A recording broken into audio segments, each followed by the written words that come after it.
এই সবজিটি আমি আগে কখনো খাইনি, এই বছরই দুদিন খাওয়া হলো। খেতে বেশ সুন্দর লাগে। অনেক দিন দিয়ে বলি এই বাজার থেকে নিয়ে আসতে, কিন্তু আনতে চায় না, খেতেও চায় না। খেতে কিন্তু বেশ সুন্দর।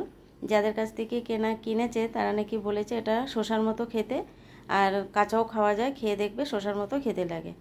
তা যাই হোক, আমি পরিষ্কার করে ধুয়ে বাজার থেকে আনার পরে ভালো করে ধুয়ে আমি কাটতে বসেছি। এটা কিন্তু আমি দেখছি ভিতরটা সত্যি শসার মতো, আর খেয়েও দেখলাম শসার মতনই সত্যি টেস্ট।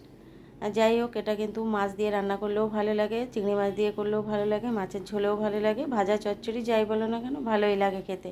আর অনেক একটা উপকারী সবজি কিন্তু। আমি পরিষ্কার করে কেটে ধুয়ে একটু আলু দিয়েছি আর একটু পেঁয়াজও কেটে নিয়েছি। এবার গ্যাসটা অন করে এখানে কড়া বসিয়ে দিলাম। কড়া বসিয়ে তেল দিয়ে দেবো। ভিডিওটি কিন্তু একটু বড় হবে, বন্ধুরা দেখবে পুরো ভিডিওটি, সঙ্গে থাকবে, স্কিপ করে যাবে না। পুরো ভিডিওটি তোমাদের দেখতে গেলে একটু সময় লাগবে। আমি কিভাবে ভাজাটা করেছি দেখবে। এবার আমি তেলটা গরম হয়ে গেলে শুকনো লঙ্কা ফোড়ন দিয়েছি। শুকনো লঙ্কা ফোড়নটা হয়ে গেছে। এবার এখানে আমি কেটে রাখা সবজিটা তুলে দেব। কড়াটার ভিতরে দেখা যাচ্ছে না, আমি কিন্তু এখানে ঢাকা দিয়ে মানে তুলে দিয়ে ঢাকা দিয়ে কিছু সময় রেখে দিয়েছিলাম। কিছু সময় পরে ঢাকনাটা খুলে এবার এখানে আমি লবণ আর হলুদ দিয়ে দেব।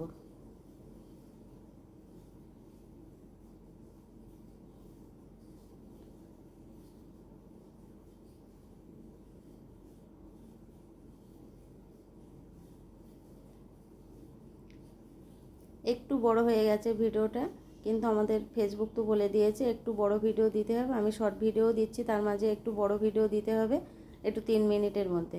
তো ওই জন্য 3 মিনিটের হয়ে গেছে, ভিডিওটা একটু বড় হয়ে গেছে। সব সময় তো ছোট ভিডিও দিলে হবে না, ফেসবুক যেটা চাইবে সেটাও তো দিতে হবে। এবার পরিমাণ মতো লবণ হলুদ দিয়ে একটু ঢাকা দিয়ে কিছু সময় রেখে দিয়েছিলাম। কিছু সময় পরে ফিরে এসেছি। এবার একটু নাড়াচাড়া করে নেব। অনেকটা কিন্তু নরম হয়ে এসছে।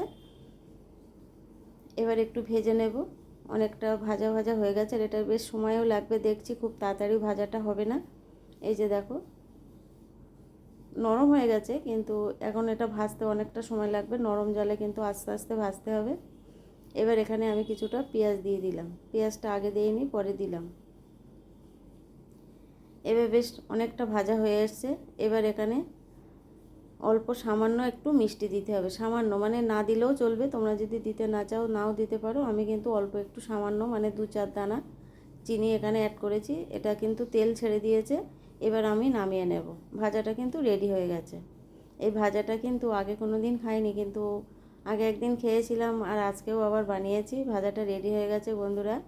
যদি ভালো লেগে থাকে কমেন্টে জানিও কেমন হয়েছে। শুভ সন্ধ্যা।